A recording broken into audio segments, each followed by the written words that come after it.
बारात वगैरह में देखिएगा सबसे पहले आगे ही कॉफी रख दिया जाता है। क्या है जाइएगा कॉफी पी के जबान दाग लीजिएगा, कम खाना खाइएगा। में क्या होता है बलगम वगैरह आप लोग देखिएगा कोई को खेखार के एक और कटोरा टूटता है सब तो अगर इधर देखिएगा उसमें से कभी कभी खाते वक्त देखिएगा काट लेगा सब खाएगा खूब बढ़िया चापुचा पूरा काट लेगा और कोई का लग रहा है कोनो गरिया रहा है मुर्गा वगैरह कोई काटता है तो मुर्गा वगैरह काट के जब एक ही बार क्या पूरा लेता पेछो इधर बाहर निकाल देता है और उसके बाद जब उसका छोटी हाथ घींचेगा तो कभी वो टुकड़ा में नहीं निकलेगा, एक साथ सब घिंचाइले निकलता है। कहाँ से वो किस उत्तक का भारी इपीथेलियम उत्तक कैसा होगा, घन के आकार का होगा, कैसा होगा ऐसे घन का आकार का होगा। जय हिंद। उत्तक के बारे में पढ़ रहे हैं। उत्तक का अध्ययन क्या कहलाता है, हिस्टोलॉजी। उत्तक को हम लोग दो समूह में बांटे थे, एक पादप वाला समूह और एक जंतु वाला समूह। अब जंतु वाला जो उत्तक है वो कितने प्रकार का होता है, 4 प्रकार का होता है। पहला होता है तंत्रिका उत्तक, उसके बाद से पेशीय उत्तक जिससे हमारी मांसपेशियां बनी होती है, उसके बाद से कौन सा इपीथेलियल उत्तक जिससे हमारा बाहरी और आंतरिक कवर बना होता है, उसके बाद से संयोजी उत्तक जो पूरे शरीर को क्या करता है, संयोग करके रखता है यानी कनेक्ट करके रखता है, जिसमें कनेक्टिंग टिश्यू। अब पूरे जगह पे कौन चीज पाया जाएगा, नस को हर जगह पाया जाएगा, ब्लड हर जगह पाया जाएगा, हड्डी हर जगह पाया जाएगा, तो ये सब क्या हो जाएगा कनेक्टिंग टिश्यू यानी संयोजी उत्तक। कोई दिक्कत है इसमें? तो ये हो गया हम लोग का कौन सा जंतु उत्तक। अभी जंतु उत्तक आप लोग केवल परिचय लिए हैं कि जंतु उत्तक कितने प्रकार के होते हैं, 4 प्रकार के होते हैं। इस चारों में कोई दिक्कत है नहीं। अब इस चारों से आप लोग क्या किए हैं, नाम आप लोग को याद हो चुका है, कौन किसका क्या है नाम है। जैसे आप पहला क्या हो जाएगा इपीथेलियम। अब इपीथेलियम उत्तक के कितने प्रकार होते हैं, 4 प्रकार होते हैं। कितने प्रकार होते हैं, 4 प्रकार। और ये पहले क्लास में बता दिए रहते इपीथेलियम उसका 4 प्रकार था, आपको और बाउंस मारता। समझ में आया? तो अभी हम लोग क्या करते हैं, हम लोग पढ़ लिए हैं कि उत्तक में कौन सा उत्तक, जंतु उत्तक। अरे उत्तक हम 2 समूह में बांटे थे, एगो जंतु वाला और एगो पादप वाला। तो पादप वाला में तभी हम गई नहीं किए, अभी तो हम जंतु वाला में घूम रहे हैं, ठीक है। और जंतु वाला कितने प्रकार का, 4 प्रकार का। इसमें हम लोग पढ़े थे इपीथेलियम उत्तक। इपीथेलियम उत्तक के बारे में आपको बताया था कि जितना भी आंतरिक और बाहरी कवर होता है किसका बना होता है, इपीथेलियम उत्तक का बना होता है। अब ये इपीथेलियम उत्तक कितने प्रकार के होते हैं, 4 प्रकार के होते हैं। कितने प्रकार के, 4 प्रकार के होते हैं। अभी सबके बारे में समझ लेते हैं। पहला होता है सल्की। क्या होता है, सल्की। सनकी मत समझिएगा, सल्की। जंतु उत्तक कितने प्रकार के होते हैं, 4 प्रकार के।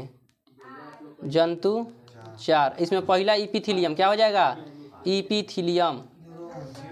इपीथेलियम ठीक है। अरे न्यूरॉन पे भी आएंगे। इपीथेलियम क्या होगा, इपीथेलियम। अब ये इपीथेलियम कितने प्रकार के होते हैं, 4 प्रकार के। कितने प्रकार के, 4 प्रकार के। पहला होता है सल्की। क्या होता है, सल्की, या इसी को सल्काप भी बोला जाता है। समझ में आया? तो इसको पूरा नाम कहा जाएगा सल्की इपीथेलियम उत्तक। क्या कहा जाएगा, सल्की इपीथेलियम उत्तक। जैसे आप लोग टेंस पढ़े हैं, टेंस, ठीक है। टेंस का कौ लइका, 3 गो। हाँ, प्रेजेंट, पास्ट और फ्यूचर। अब इस प्रेजेंट का कौ गो हिस्सा, 4 गो हिस्सा। जैसे अब हम मांग रहे हैं, जैसे सिंपल मांग रहे हैं, क्या मान रहे हैं, सिंपल। तो इस सिंपल, ठीक है, सिंपल। तो हम लोग इसको देखिए, देखिए सल्की इपीथेलियम किसका उत्तक का क्या है, प्रकार है। तो पूर्ण सबको मिलाकर बोलिए सल्की इपीथेलियम उत्तक।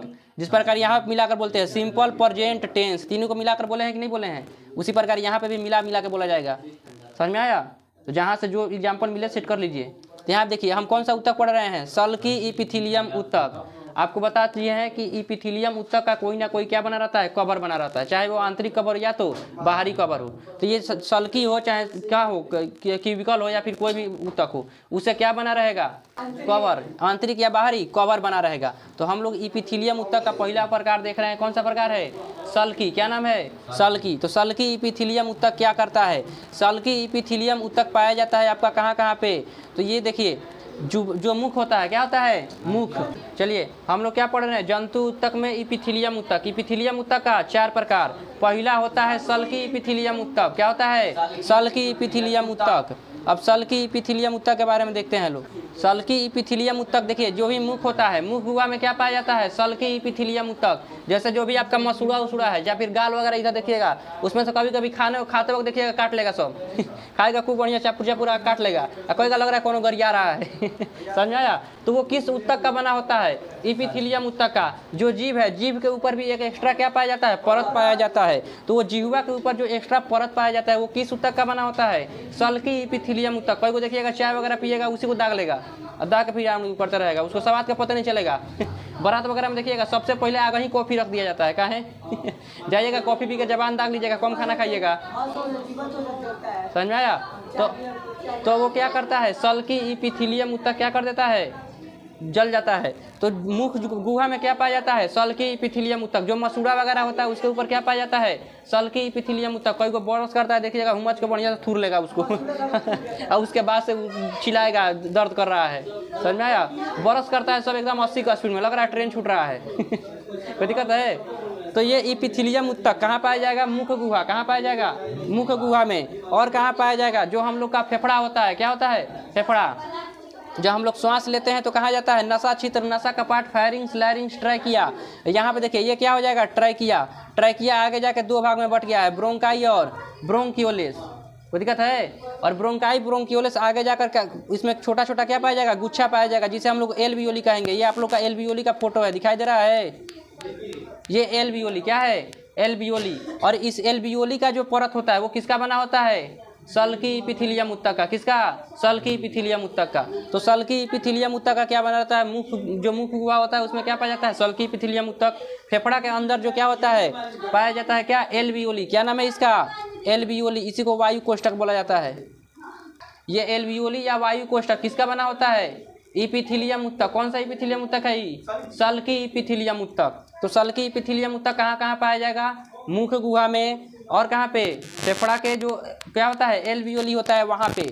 और कहाँ कहाँ पाया जाएगा, यहाँ पे देखिए जब हम लोग खाना खाते हैं तो कहाँ जाता है, आमाशय में जाता है। लेकिन आमाशय में एक पाइप के माध्यम से जाता है जिसे ग्रास नली कहते हैं। क्या कहते हैं, ग्रास नली। 10वां क्लास में पाचन तंत्र है, वहाँ पे आपको विस्तार से पढ़ना है इसके बारे में। क्रमानुकुंचन विधि से माध्यम से कहाँ जाता है, अंदर जाता है। तो अभी आपको क्रमानुकुंचन विधि नहीं पढ़ा रहे हैं, हम ये बता रहे हैं कि पाइपुआ किसका बना होता है, जिस पाइप से क्या होता है, भोजन पेट तक जाता है। इस भोजन, इसको क्या कहते हैं, ग्रास नली। तो इस ग्रास नली के बाहरी जो क्या होता है, एक कवर होता है, पतला झिल्ली होता है, वो झिल्ली किसका बना होता है, सल की इपिथीलियम ऊतक का। किसका, सल की इपिथीलियम ऊतक। उसी प्रकार हमारा जो नस है, कोई को नस जिसमें आपको धमनी और सीरा बताएंगे, महाधमनी, धमनी, छोटी धमनी के क्या हो जाएगा, केशिका। उसके बाद से फिर सीरा हो जाएगा, छोटी सीरा और क्या, सीरा, महासीरा।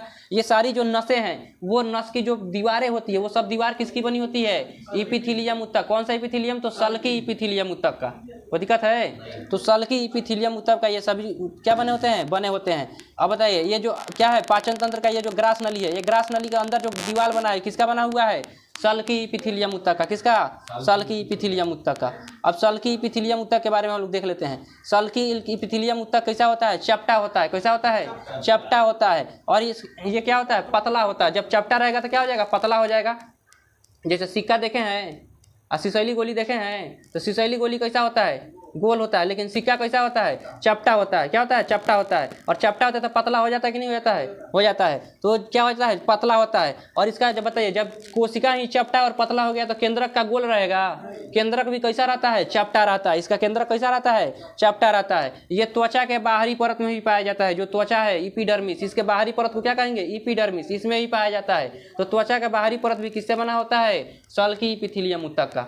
सल की इपिथीलियम ऊतक में किसी को कोई प्रॉब्लम है, कोई क्वेश्चन है। तो ये सल की इपिथीलियम ऊतक है, ये त्वचा के बाहरी परत में ही पाया जाता है। आपको बता दिया, जीभ के ऊपर बाहरी परत, मुख के बाहरी परत, हमारे ग्रास नली का बाहरी परत, ये सब किसके बने होते हैं, इपिथीलियम, सल की इपिथीलियम ऊतक के बने होते हैं। दूसरा हो जाएगा आपका घनाकार। क्या हो जाएगा, घनाकार। इसी को क्या बोला जाता है, क्यूब। घनाकार को ही क्या बोला जाता है, क्यूब। तो इसको क्यूबाइडल भी बोला जाता है। तो दूसरा हो जाएगा घनाकार, सल की घनाकार इपिथीलियम ऊतक। कौन सा इपिथीलियम, घनाकार इपिथीलियम ऊतक। अब ये कैसा होगा, ये घनाकार इपिथीलियम ऊतक कैसा होगा, घन के आकार का होगा। कैसे होगा, घन का आकार। इसमें एगो घन है, इसमें निकालो घन, एगो होगा, क्यूब होगा। यहाँ आप देखिए ये किस आकार का है, घन के आकार का है। किस आकार का है, घन के आकार है। दिखाई दे रहा है सबको, किस आकार का है, घन के आकार का है। तो जो घनाकार ऊतक होता है, कौन सा, घनाकार। तो घनाभाकार इसको बोले, चाहे घनाकार बोलिए, घनाभाकार या घनाकार या फिर क्यूबाइडल या क्यूबिकल, तो जो बोलना है। तो ये किसका प्रकार है, सल की ऊतक का। किसका, सल की ऊतक। तो सल की ऊतक कैसे होता है, इसी सल की ऊतक चपटा होता है। हाँ, और और क्या होता है घनाकार ऊतक कैसा होता है, घन के आकार का होता है। कैसा होता है, घन के आकार का। अब बताइए इसके अंदर केंद्रक कैसा होगा, गोल होगा। कैसा होगा, गोल होगा। लेकिन वहीं बताइए सल्की ऊतक कैसा होता है, चपटा होता है, तो उसका केंद्रक भी कैसा होता है, चपटा होता है। कोई दिक्कत है। लेकिन ये बताइए ये क्या हो गया, घनाकार ऊतक हो गया। अब बताइए इसमें घनाकार ऊतक क्या, ये सभी को इसमें कोशिका कैसा है, घन के आकार का। देखिए तो सब कोशिका दिखाई दे रहा है। अरे इस एक एक क्या बिना एक एक क्यूब से मिलकर क्या हुआ है, पूरा बना हुआ है। तो सब कैसा है, घनाकार। यानी कि घनाकार कोशिका एक पास मिलता है तो कौन सा ऊतक बनाता है, घनाभाकार ऊतक। कौन सा ऊतक, घनाभाकार। अब ये घनाभाकार ऊतक क्या करता है, तो ये हमारी इसका केंद्र क्या होता है, गोल होता है। आकार कैसा होता है, घन के आकार का होता है। जबकि सल्की ऊतक का आकार कैसा होता है, चपटा होता है, उसका केंद्र कैसा होगा, चपटा होगा। लेकिन घनाकार ऊतक का आकार कैसा होता है, घन के आकार का। ऐसा ही घन के आकार का होता है और उसका केंद्र कैसा रहेगा, गोल रहेगा। कैसा रहेगा, गोल रहेगा। अब ये कहाँ पाया जाता है, तो लार ग्रंथि में पाया जाता है। कहाँ पाया जाता है, लार ग्रंथि। हमारे मुख में 3 जोड़ी लार ग्रंथि, 3 गो इधर और 3 गो इधर, जिसमें आपका हो जाएगा पैरोटिड ग्रंथि, सब लिंगुअल और सब मैंडिबुलर। 3 सब लार ग्रंथियों में कौन सा ऊतक पाया जाएगा, घनाकार ऊतक। कैसा ऊतक, घनाकार। घन के आकार यही है घन, समझ में आया। एक घनाभ होता है, घनाभ इससे लंबा हो जाएगा तो क्या कहेंगे, घनाभ। आई चारों तरफ से एक जैसा रहेगा तो घन। कोई दिक्कत है। तो ये कौन सा ऊतक हो जाएगा, घनाभाकार या घनाकार ऊतक। कोई दिक्कत है। इसका क्या बना रहता है, तो लार ग्रंथि। क्या बना रहता है, लार ग्रंथि। ये देखिए हमारे मुख में क्या बना रहता है, लार ग्रंथि। दिखाई दे रहा है लार ग्रंथि, जिसमें सब लिंगुअल, सब मैंडिबुलर और पैरोटिड ग्रंथि। तो ये सब ग्रंथियाँ किसकी बनी होती है, घनाभाकार। किस ऊतक का बना होता है, घनाभाकार ऊतक का। किस ऊतक का, घनाभाकार ऊतक का। और देखिए जो हमारी वृक्क नलिका, वृक्क नलिका मतलब क्या होता है, किडनी के अंदर जो नली है, किडनी के अंदर का नली। देखिए यहाँ पे नली दिखाई दे रहा है, तो ये जो नली है, ये सब नली किसका बना हुआ है, किसका बना है ये नली, घनाभाकार ऊतक का। किसका बना हुआ है, घनाभाकार ऊतक का बना हुआ है। दिक्कत। तो ये और देखिए श्वेत ग्रंथि होता है। कौन सा ग्रंथि, श्वेत ग्रंथि। श्वेत ग्रंथि क्या होता है, हमारे स्किन के जस्ट नीचे, सभी जगह पे, एक जगह नहीं सभी जगह पे, हमारे शरीर के जस्ट नीचे छोटी छोटी ग्रंथियां पाई जाती है, जिसे श्वेत ग्रंथि कहते हैं। ये श्वेत ग्रंथियां पसीना का निर्माण करती है। किसका, पसीना या सीबम का निर्माण करती है। तो पसीना का निर्माण गर्मी के दिन में जब गर्मी होगा तो पसीना का निर्माण करके जल को कहाँ निकाल देती है, शरीर से बाहर निकाल देती है। तो वो कौन सा ग्रंथि निकालती है, श्वेत ग्रंथि। तो वे श्वेत ग्रंथि किसकी बनी होती है, घनाभाकार ऊतक की। किस ऊतक की, घनाभाकार ऊतक की। सीबम क्या होता है, नाक के ऊपर सुबह सुबह उठिएगा तो देखिएगा इस तरह से तेल या कुछ पदार्थ जम गया रहेगा, ऐसा लगेगा चिपचिपा टाइप का, उसे क्या कहेंगे, सीबम कहते हैं। सबके देखिएगा नाक वगैरह पर ऐसे कीजिएगा उंगली तो आ जाता है। समझ में आया। तो श्वेत ग्रंथि किस ऊतक का बना हुआ है, घनाभाकार ऊतक का। किस ऊतक का, घनाभाकार ऊतक का बना हुआ है। तो श्वेत ग्रंथि कहाँ पाया जाता है, चमड़ा के जस्ट नीचे श्वेत ग्रंथि पाया जाता है। किसका निर्माण करता है, पसीना का निर्माण करता है। किसका, पसीना का। आगे बढ़ें। उसके बाद से है स्तंभाकार ऊतक। कैसा, स्तंभाकार ऊतक। ये स्तंभ के समान होते हैं। कैसे होते हैं, स्तंभ के समान। जैसे ये मरकरी दिखाई दे रहा है, कैसा है, स्तंभ के समान, लंबा लंबा। उसी प्रकार जो स्तंभाकार ऊतक है ये कैसे होते हैं, स्तंभ के समान होते हैं। और सभी आपस में एक दूसरे से क्या होते हैं, जुड़े होते हैं। क्या होते हैं, जुड़े रहते हैं। ये कहाँ पाया जाता है, हमारी छोटी आंत में। कहाँ पाए जाते हैं, हमारी छोटी आंत में। देखिएगा किसी को अगर देखिएगा मुर्गा वगैरह कोई काटता है तो मुर्गा वगैरह काट के जब एक ही बार क्या पूरा लेदा पेछोनी इधर बाहर निकाल देता है, और उसके बाद जब उसका छोटी आंत घींचेगा तो कभी वो टुकड़ा में नहीं निकलेगा, एक साथ सब घिंचाइले निकलता है। कहाँ से, वो किस ऊतक का बना हुआ है, स्तंभाकार ऊतक का। सब आपस में क्या हुआ है, जुड़ा हुआ है, और सब निकलेगा एकदम एक के बार पूरा लेदा टाइप के निकलेगा पूरा। हाँ, रस्सी जैसा निकालता है, उसको क्या कहेंगे, छोटी आंत। क्या पाया जाता है, छोटी आंत। सब जंतुओं में छोटी आंत पाया जाता है। समझ में आया। जितना भी जंतु होता है सब में छोटी आंत पाया जाता है। किसी में छोटा होता है किसी में बड़ा होता है। ये आपका पाचन का हिस्सा है। बकरी में कैसा पाया जाएगा और शेर में कैसा पाया जाएगा, ये पाचन का हिस्सा है। कोई दिक्कत है।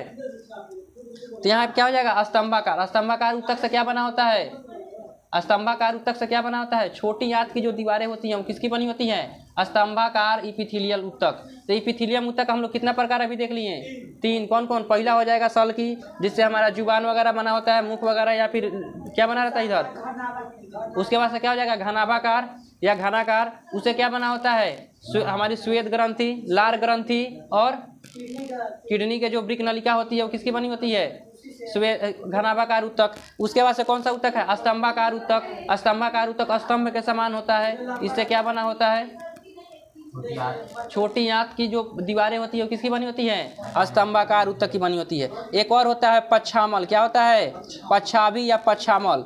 तो पच्छावी इपिथेलियम ऊतक। कौन सा ऊतक है, पच्छाभी इपिथीलियम ऊतक। अब ये पच्छाभी इपिथीलियम ऊतक क्या होता है, इससे भी कोई ना कोई क्या बना होगा, आंतरिक दीवार ही बना होगा, जिसमें आप देखिए जो हम लोग क्या करते हैं, जो हम लोग सांस लेते हैं तो जो ट्रैकिया होता है, क्या होता है, ट्रैकिया, जिससे सांस हम लोग कहाँ ले जाते हैं, अंदर। तो ये ट्रैकिया होता है, ट्रैकिया के आंतरिक दीवार किससे बनी होती है, पच्छाभी या पच्छामल इपिथीलियम ऊतक का। किसका, पच्छाभी या पच्छामल इपिथीलियम ऊतक का। तो ये क्या करता है, पच्छाभी या पच्छामल इपिथीलियम ऊतक जो हम लोग का ट्रैकिया है, क्या है, ट्रैकिया। ट्रैकिया में क्या होता है, बलगम वगैरह आप लोग देखिएगा, कोई को खेखार के एक और कटोरा थूकता है सब समझ आया। तो बलगम वगैरह को यहाँ पे जमने नहीं देता है, उसको गति प्रदान कर देता है ताकि वो कहाँ निकल जाए, बाहर निकल जाए। तो जो वहाँ पे ट्रैकिया वगैरह में बलगम वगैरह जमता है, खेखार वगैरह जो जम जाता है, उस खेखार को बाहर निकालने में कौन मदद करता है, पच्छाभी या पच्छामल इपिथीलियम ऊतक। ये किसका क्या का बना होता है, तो जो हम लोग का ट्रैकिया है, ट्रैकिया के आंतरिक दीवार किसका बना होता है, पच्छाभी या पच्छामल इपिथीलियम ऊतक का बना होता है, जो क्या करता है, बलगम वगैरह को बाहर निकालने में क्या कर देता है, मदद कर देता है, ताकि बलगम अंदर न जमल रहे। पता चला पूरा बलगम से भर गया, सांस लीजिएगा तो जाएगा कौन ना पड़े, समझ में आया। पता चला सांस लिया, अंदर जीवे नहीं किया, अंदर वो क्या हो जाएगा, सांस में उफन होने लगेगा, सांस फूलने लगेगा, समझ में आया। तो अंदर बलगम वगैरह न जमे तो इसमें कौन सा मदद करता है, पच्छाभी या पच्छामल इपिथीलियम ऊतक, उसको क्या करता है, गति प्रदान कर देता है। और कहाँ पाया जाता है, तो जो यूट्रस होता है, क्या होता है, यूट्रस, महिला में यूट्रस, जिसको गर्भाशय बोला जाता है, क्या बोला जाता है, गर्भाशय, क्या, हाँ ओवम, ओवम नहीं यूट्रस, इसको क्या बोला जाता है, यूट्रस, ओवम और ओवरी, अभी उसके बारे में बता रहे हैं। देखो यहाँ पे, तो जो पच्छाभी होता है, एक होता है ओवरी, क्या होता है, ओवरी। ओवरी क्या करता है, एग का निर्माण करता है, एग मतलब होता है अंडा, तो एग का निर्माण करता है और कहाँ भेज देता है, ओवरी में। कहाँ भेजेगा, ओवरी। तो ओवरी क्या करेगा, एग का निर्माण करेगा, ओवम का निर्माण करेगा। एग को ही क्या बोला जाता है, ओवम।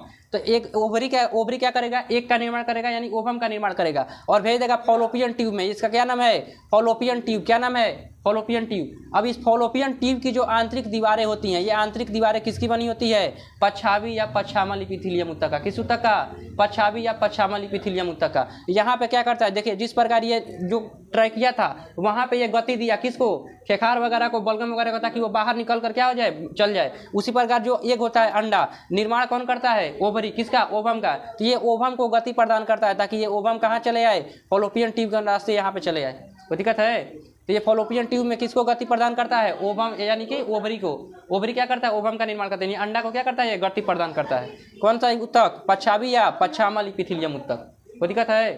तो इपिथीलियम ऊतक कितने प्रकार के होते हैं, 4 प्रकार का। पहला कौन हो जाएगा, सल्की इपिथीलियम ऊतक, दूसरा घनाभाकार इपिथीलियम ऊतक, तीसरा स्तंभाकार इपिथीलियम ऊतक और चौथा पच्छाभी या पच्छामल इपिथीलियम ऊतक।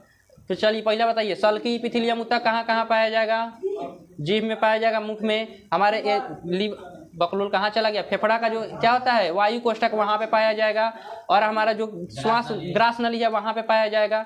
समझ में आया। तो ये सब, इसका आकार कैसा होगा, चपटा होगा। इसका केंद्रक भी कैसा हो जाएगा, चपटा हो जाएगा। कोई दिक्कत है। अब बताइए उसके बाद से कौन हो जाएगा, घनाभाकार। घनाभाकार इपिथीलियम ऊतक कैसा होगा, घन के आकार का होगा। कैसा होगा, ऐसे घन का आकार का होगा। समझ में आया। और इसका केंद्रक कैसा होगा, गोल होगा। समझ में आया। कहाँ पाया जाएगा, लार ग्रंथि। कहाँ पे, लार ग्रंथि, श्वेत ग्रंथि और किडनी के क्या हो जाएगा, वृक्क नलिका। ये सब किसके बने होते हैं, घनाभाकार। किसका बने होंगे, घनाभाकार। उसके बाद से कौन सा हो जाएगा, स्तंभाकार। ये कहाँ पाया जाता है, छोटी आंत की जो दीवारें होती हैं किसकी बनी होती हैं, स्तंभाकार। ये स्तंभ के समान होता है। और बताइए उसके बाद से कौन बढ़ाए हैं, पच्छाभी या पच्छामल इपिथीलियम ऊतक। ये कहाँ पाया जाता है, ओवरी में। कहाँ पे, ओवरी में। क्या करता है, फॉलोपियन ट्यूब को, जो अंडा होता है, अंडा को क्या करता है, गति प्रदान करता है ताकि वो फॉलोपियन ट्यूब में आ सके। कोई दिक्कत है। और उसके बाद से ट्रैकिया में पाया जाएगा। कहाँ पे, ट्रैकिया में। यहाँ पे बलगम को गति प्रदान करता है ताकि यहाँ पे खेखार वगैरह न जमे, नहीं तो सांस में क्या होने लगेगा, उजन होने लगेगा, सांस फूलने लगेगा। कोई दिक्कत है। तो ये 4 प्रकार के कौन होते हैं, सल्की या सल्काभ। सल्की या सल्काभ किसका प्रकार है, इपिथीलियम ऊतक का। किसका, इपिथीलियम उत्तक का। तो इपिथीलियम उत्तक कितने प्रकार के होते हैं? 4 प्रकार का। देखिए अब यहाँ पे एक एक करके सबके बारे में शॉर्ट में समझ लीजिए। बोल रहा है सल्की या सल्काप उत्तक, ये चपटा होता है, पतला होता है, इसका केंद्रक भी क्या होता है? चपटा हो जाता है, त्वचा के बाहरी परत में पाया जाता है, एल्वियोली में पाया जाता है, मुख हुआ, जी हुआ और ग्रास नली आहार नली में क्या पाया जाता है? पाया जाता है। ये कवर के रूप में कार्य करता है। किसके रूप में? कवर के रूप में कार्य करता है। और इसका कार्य है क्या करना? सुरक्षा प्रदान करना। क्या करना? सुरक्षा प्रदान करना। दिक्कत है। और ये क्या करता है? रक्त और वायु कोष्ठक में क्या करता है? विसरण का कार्य करता है। किसका कार्य करता है? विसरण का कार्य करता है। जैसे एल्वियोली में क्या होता है? वो ऑक्सीजन क्या कर लेगा? रख लेगा और CO2 को क्या कर देगा? बाहर निकाल देगा।